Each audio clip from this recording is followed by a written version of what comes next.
बादशाह आलम जी, इतनी नाउमीदी क्यों? अभी हम टूट फूट की बात कर रहे थे, इतनी नाउमीदी क्यों है? आपके यहाँ भी यही नाउमीदी है? अभी क्या नाम है उनका, मृत्युंजय तिवारी, उन्होंने पार्टी छोड़ दी, तरह तरह के आरोप लगाए।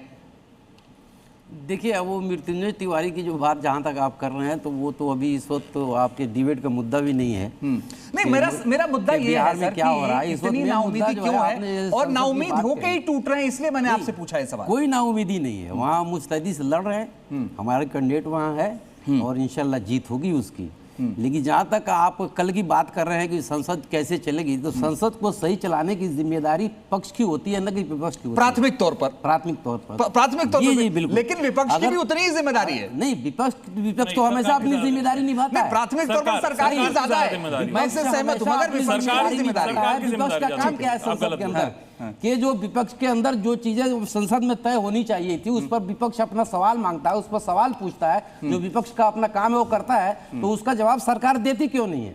वो हमेशा जो है पास टूर से निकलना चाहती है, वो उस पर जवाब नहीं देती है। ऐसे नए नए मुद्दे लाके खड़ा करती है कि संसद सुचारू रूप से चले ही नहीं। अगर संसद का पैसा बर्बाद हो रहा है तो इसके जिम्मेदार कौन है? इसके जिम्मेदार जो है रूलिंग पार्टी है।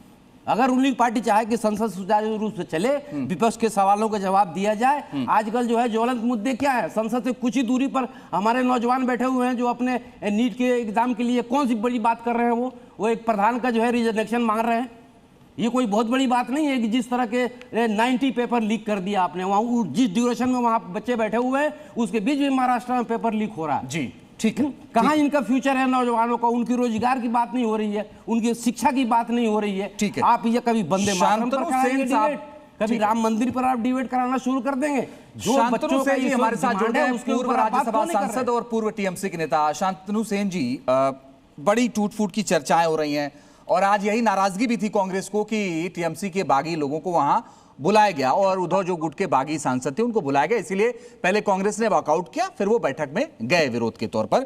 मगर मेरा सवाल यह है कि ये जो टूट हुई उसमें वाकई अभिषेक बनर्जी से नाराजगी थी या ये मौका परस्ती थी या कुछ और था? देखिए, पश्चिम बंगाल में जो चुनाव का नतीजा निकला 4 मई, उससे ये साफ इंडिकेशन है कि पिछले 15 साल में पिछले सरकार ने जिस तरीके से करप्शन का मदद किया, करप्शन करने वाला आदमी को प्रमोट किया और जो करप्शन रोकने का कोशिश किया, as per example my self, उन लोगों को पनिश किया, इसके लिए बुरी तरह इसको हारना पड़ा चुनाव में। और चुनाव में हारने का बाद भी जिस तरीके से ममता बनर्जी जी ने कही कि हमने हारा नहीं है चुनाव, हम रेजिग्नेशन नहीं देंगे, जिस तरीके से उनका वो घमंडी थी, इसलिए जो पार्टी शायद 6 महीना, 1 साल, 2 साल में टूटने वाला था, वो उंगली से वोट का काली मिटने का पहले वो पार्टी मिटने वाला है। और जहां तक पश्चिम बंगाल का सवाल है, 50 साल बाद बंगाल में एक मौका मिला है कि सेंट्रल गवर्नमेंट और स्टेट गवर्नमेंट दोनों मिलकर बंगाल का तरक्की के लिए काम करें। इसके पहले कभी भी ऐसा मौका बंगाल में नहीं मिला था कि स्टेट गवर्नमेंट और सेंट्रल गवर्नमेंट एक होलैटरली एक साथ में काम करेगा। इसलिए बंगाल का डेवलपमेंट के लिए ये हमारा सांसद लोग जो विश्व संकट मोहब्बत गया है, वो ये डिसीजन लिया है और हमको लगता है इससे बंगाल का तरक्की होगा। देखिए, अल्टीमेटली आदमी पॉलिटिशियन लोग पॉलिटिक्स क्यों करता है? अपना क्षेत्र की तरक्की के लिए, अपना राज्य की तरक्की के लिए। तो अगर तरक्की के लिए उन लोगों को सेंट्रल से सहयोगिता मिलेगा और एक साथ मिलकर बंगाल का भलाई होगा।